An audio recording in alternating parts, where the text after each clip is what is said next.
ঐতিহাসিক এই মসজিদটা বাংলাদেশের অতি প্রাচীন এবং পরিচিত একটি মসজিদ, যা আমাদের সকলেরই চেনার কথা। আপনারা ভেবে বের করুন এটা কোন মসজিদ হতে পারে, আর আমি এই ফাঁকে বলে দিই কিভাবে এখানে আসবেন।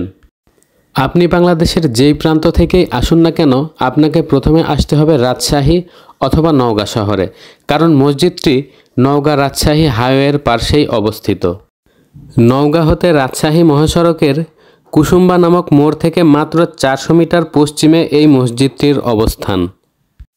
হ্যাঁ, এতক্ষণে আপনারা সকলেই বুঝে গেছেন প্রায় 450 বছরের পুরনো সুলতানি আমলের এক অনন্য নিদর্শন কুসুম্বা শাহী জামে মসজিদের কথা বলছি। বাংলাদেশের 5 টাকার নোটের ওপরে আমরা যেই মসজিদটির ছবি দেখতে পাই, মূলত সেটাই এই কুসুম্বা মসজিদের ছবি। মসজিদটির প্রবেশদ্বারের সামনে রয়েছে এর ইতিহাস সম্বলিত বিশাল একটি সাইনবোর্ড।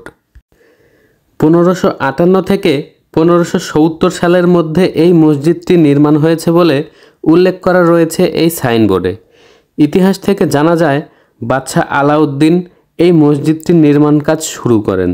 আফগানি শাসন আমলের সুর বংশের শেষ দিকের শাসক গিয়াসউদ্দিন বাহাদুর শাহ এর শাসন আমলে সোলাইমান নামে এক ব্যক্তি এই মসজিদটির নির্মাণ কাজ সমাপ্ত করেছিলেন।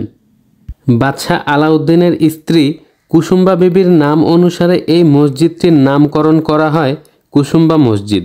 মসজিদটির দৈর্ঘ্য 58 ফুট এবং প্রস্থ 42 ফুট।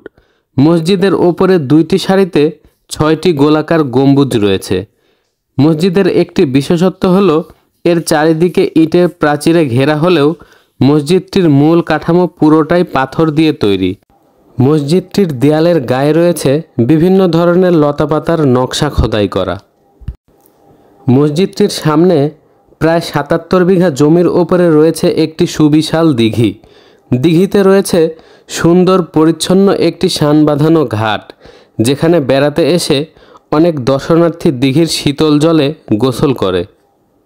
বিংশ শতাব্দীর প্রথম ভাগে রাজশাহী জেলা পরিষদের ওভারসিয়ার সুরেন্দ্র মোহন চৌধুরী কুসুম্বা গ্রামের প্রাচীন ধ্বংসস্তূপ থেকে একটি শিলালিপি আবিষ্কার করেন। শিলালিপিটি বর্তমানে রাজশাহী বরেন্দ্র জাদুঘরে সংরক্ষিত রয়েছে। 1897 সালের ভূমিকম্পে এই মসজিদটির ব্যাপক ক্ষয়ক্ষতি হয়। মসজিদটির 3টি গম্বুজ প্রায় ভেঙে পড়ে যায়। পরবর্তীতে বাংলাদেশ প্রত্নতাত্ত্বিক নিদর্শন অধিদপ্তর এটি সংস্কার করেন। মসজিদের এক কর্নারে 4টি স্তম্ভের ওপরে একটি উঁচু আসন রয়েছে। মুঘল সম্রাট আলাউদ্দিন হোসেন শাহ এর শাসনামলে কাজী সাহেবরা এর উপরে বসে বিচার কার্য পরিচালনা করতেন এবং বাদী বিবাদী উভয় পক্ষই নিচে বসে বিচার কার্য শুনতেন। ওই সময়ে আদালত ছিল না, তাই সেই সময়ে মসজিদ কেন্দ্রিক বিচার ব্যবস্থা চালু ছিল। মসজিদটিকে দেখতে দূর দূরান্ত থেকে প্রতিদিন অসংখ্য পর্যটক এখানে আসেন। প্রাচীন এই মসজিদটির পাশে রয়েছে সুবিশাল একটি তেঁতুল গাছ। এই সুবিশাল তেঁতুল গাছের ছায়ায় বসে আগত দর্শনার্থীগণ তাদের মন এবং দেহের ক্লান্তি দূর করে। তাদের সুবিধার জন্য এবং রান্না করার কাজের জন্য মসজিদের এক পার্শ্বে আলাদা জায়গা তৈরি করে দেয়া হয়েছে। সারা দেশে ছড়িয়ে ছিটিয়ে থাকা অসংখ্য ঐতিহাসিক স্থাপনাগুলো অযত্ন আর অবহেলায় ধুকে ধুকে কাতরালেও কুসুম্বা মসজিদটি খুব সুন্দরভাবে সংরক্ষিত হয়েছে। দেশের বিভিন্ন অঞ্চলে ছড়িয়ে ছিটিয়ে থাকা ঐতিহাসিক স্থাপনাগুলো যদি এই কুসুম্বা মসজিদের মতো সংরক্ষণ করা হতো, তাহলে কতই না ভালো হতো।